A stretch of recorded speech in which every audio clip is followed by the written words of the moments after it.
Hi, Julian. How are you? And compliments to the new year.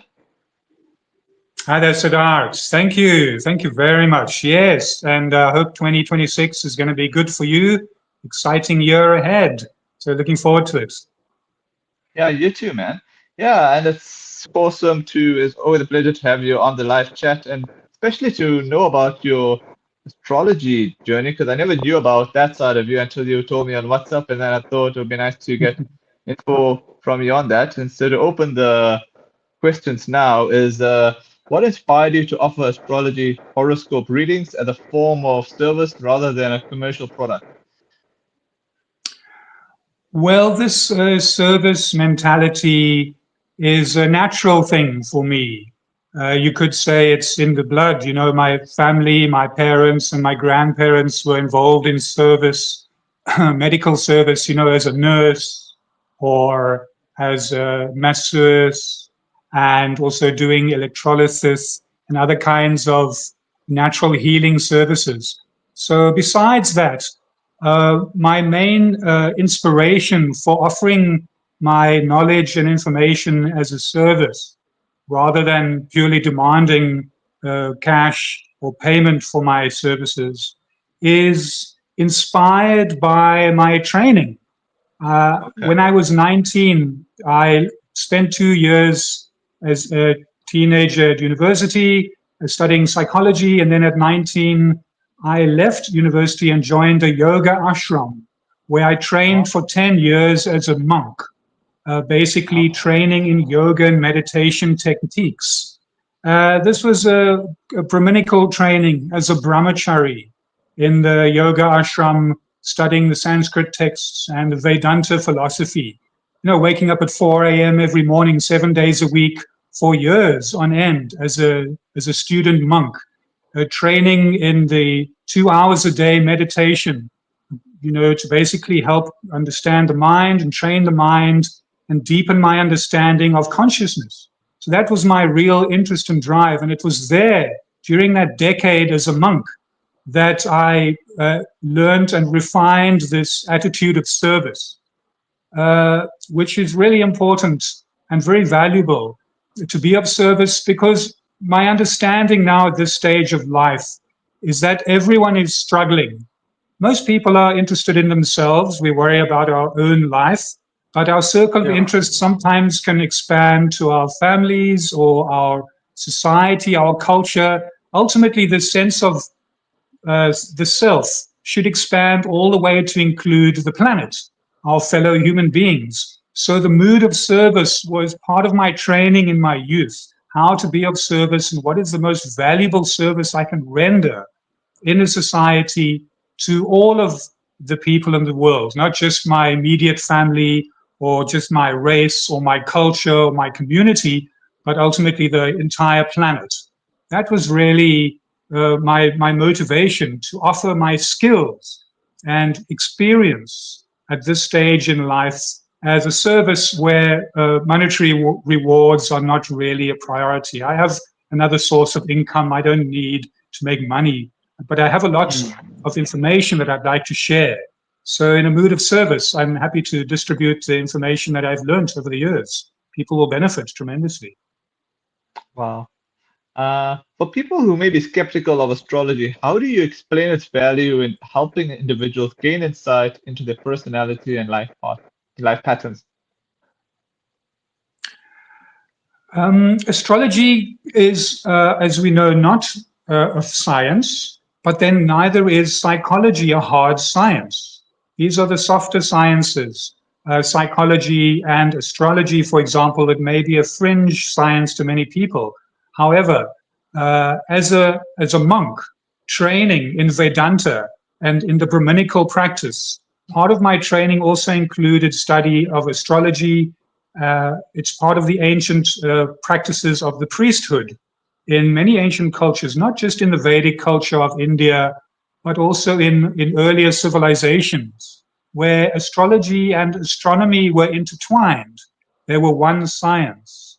So I've had this understanding since I was a teenager already of the ability to analyze not only from a psychological point of view, but from a timing point of view, from an astronomical point of view, the alignments of the planets at the particular moment of birth for an individual. And as an astrologer, one also needs to be an astronomer. So with the timing of the planets and the relationship between, say, for example, the sun and the moon, what phase of the moon were you born in? Where was the moon at your hour of birth in the sky? Where was the sun? Were you born at sunrise or sunset, or anywhere in between? All of these details give you astronomical information. Was it a waxing moon or a waning moon? Where was Mercury? Was it going forward or retrograde? How close to the sun was it at the time? All of these are astronomical factors, which are scientific, based on the clockwork of the heavens. And from this information, ancient scientists and philosophers and scholars who were astronomers and also astrologers would gather information based on their experience and their observations. Because ultimately, all knowledge that we gain should be based on observation and experience, not simply on hearsay. So, in the early days, the astrologers and astronomers dated a lot of their timing of their cycles for planting and harvesting, and fishermen as well know about the cycles of the sea, full moon effects on the ocean and the tides. So these are scientific factors, and we know about the circadian rhythms in the body, where the moon is also a 28-day or so cycle, very much linked to our circadian rhythms as human beings. So I've looked into the scientific side of astrology and its connection to astronomy, and I've deconstructed astrology to some degree, and I've refined it, and I've used more science-based observation. And I've noticed that not only this, but based on the ancient seekers, who in those days didn't have TV, they would look at the sky.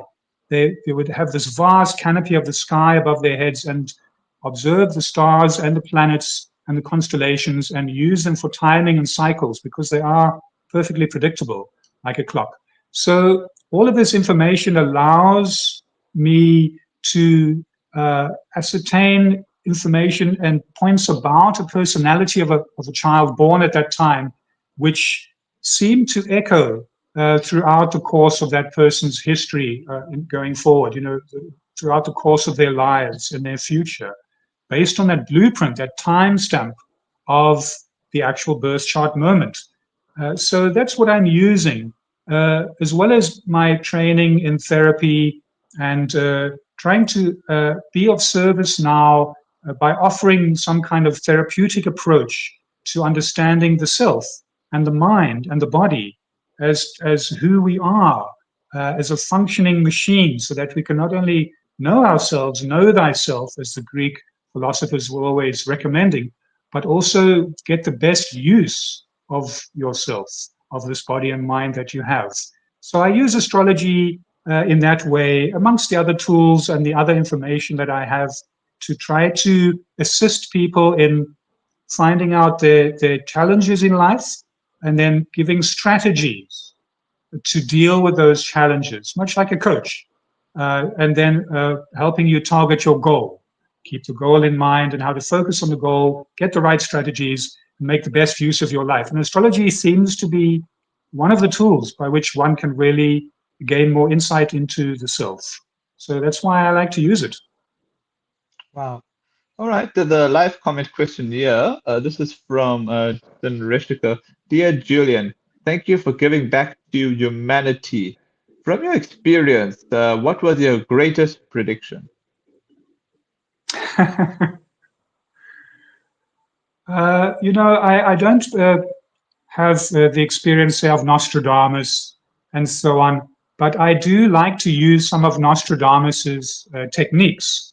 And one of them was what's called the Great Conjunction. That is the Saturn and Jupiter conjunction, where it takes about 20 years. Every 20 years, Saturn and Jupiter are conjunct. They're in the same place in the sky, for a few days, and then they move on again. This is from a geocentric point of view, from the Earth's point of view.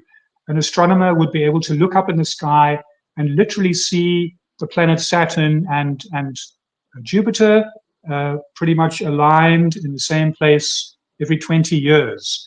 And Nostradamus used this 20-year cycle and the great conjunction of Jupiter and Saturn to predict a lot of his prophecies, a lot of which are, somewhat ambiguous and easy to reinterpret and so on. So I take that with a pinch of salt.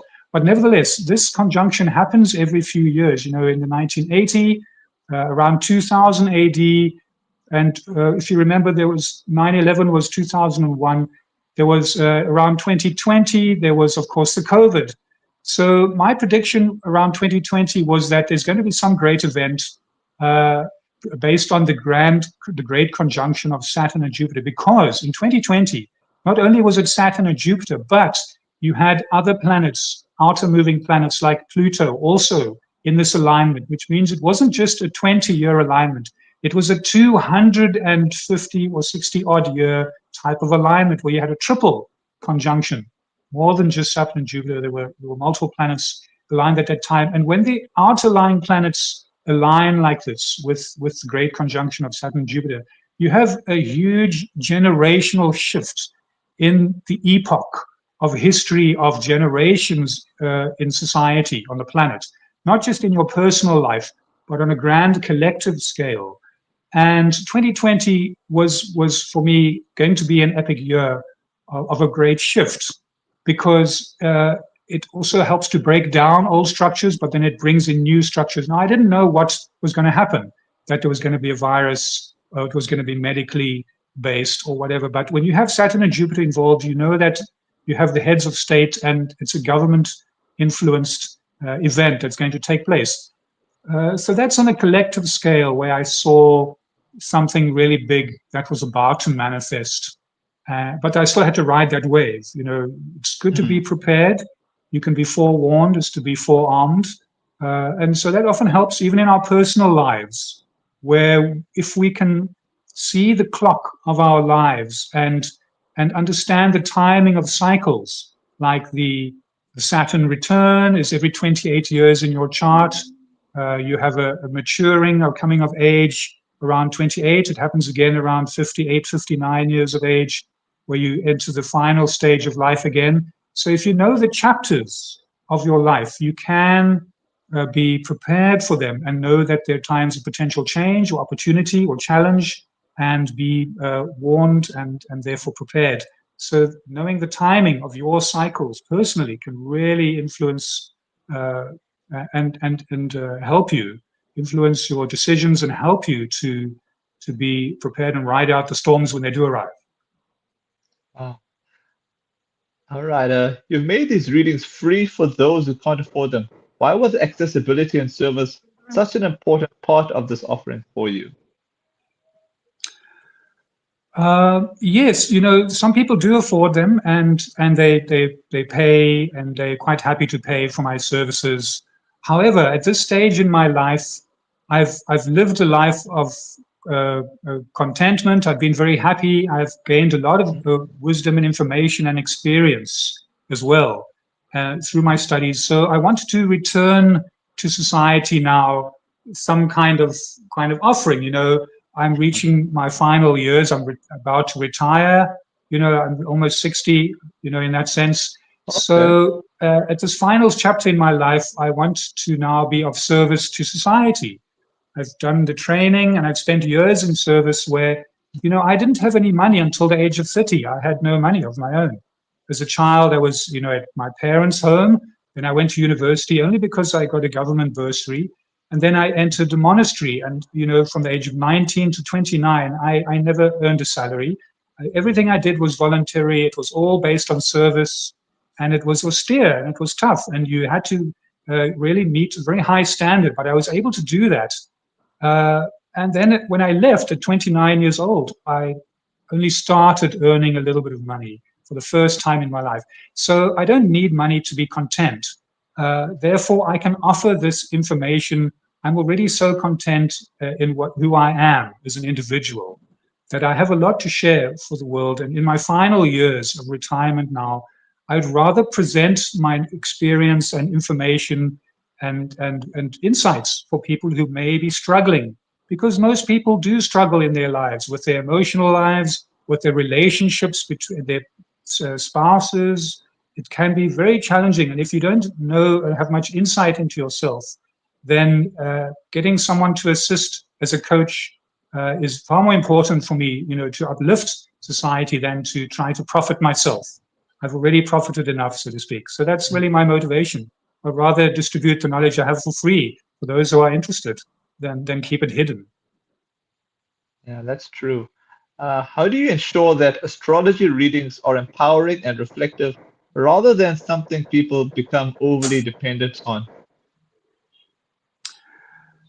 Well, my job is like any coach. I can show you the way, and then I must get out of the way, and then it's Yeah. up to you. So that's the best I can offer at this stage. I can give you a one-off consultation. We can have feedback if you want more consultations. Uh, but it's really up to you. And once you see yourself based on your chart, and I act as a mirror, and you can see what I'm reflecting back to you as to what insights are there from your chart, then it's up to you to do the work. I can't do much more than that. So you are then empowered, and on you go with knowledge. Knowledge is one of the greatest empowering tools, really. Yeah. What kind of personal breakthroughs or feedback have you seen from people who've received your horoscope readings? Oh, I've had some very positive feedback. I've made, I've got clients all over the world, and some of them in Europe, Okay. and I've got some of their reviews. Like one person in Macedonia, they said Mhm. your reading hit the nail on the head. There was another person from Croatia. He said the reason why I appreciate your reading is that a lot of the issues are pointed out for me. Oftentimes we don't see what we do and how it affects others. Hence, if you have the time and capability, I would like to discuss these in detail. Again, I'd pay you for your time. So that was one of my paying clients. Another one was a mother who was receiving a reading for her son. And she was so happy. She said, it all rings very true in my knowledge of him and witnessing him, and I imagine it will be very well received and most affirming and useful for him, especially at this time. He was just turning 21 at that time, and the mother paid for a reading for her son. So in that way, I've had good feedback. I can see that this is a valuable product. I've had positive feedback. So therefore, I'm willing to offer it to others who may be interested. Wow. For someone receiving their first astrology reading, what mindset should they bring to get the most value from the experience? Well, my best advice is to question everything and don't take anything at face value. Socrates himself said we should question and we should use questions. How do you know this is true? Where do you get your information? This is very important. We need to constantly question. So you should be skeptical of astrology. For example, the Western system, the tropical system, is not fully aligned to the sidereal. Are you still there? Yes, I'm still there. All right. I think my battery may die soon. So Okay, I so just wanted to finish off by saying, go. that we should be skeptical, but still take it at face value and use your personal experience to determine whether this is going to be good for you or not. And then the proof is in the pudding. You try it out, find out if the information is appropriate, and then we can discuss based on your experience going forward. Yeah. All right. All I got to say, thanks so much for your time. It's always a pleasure, and look forward to catching up with you again in the future. Thank you, Siddharth. Thank you so much. My pleasure. All Stay in touch then. We'll chat again soon. Yeah.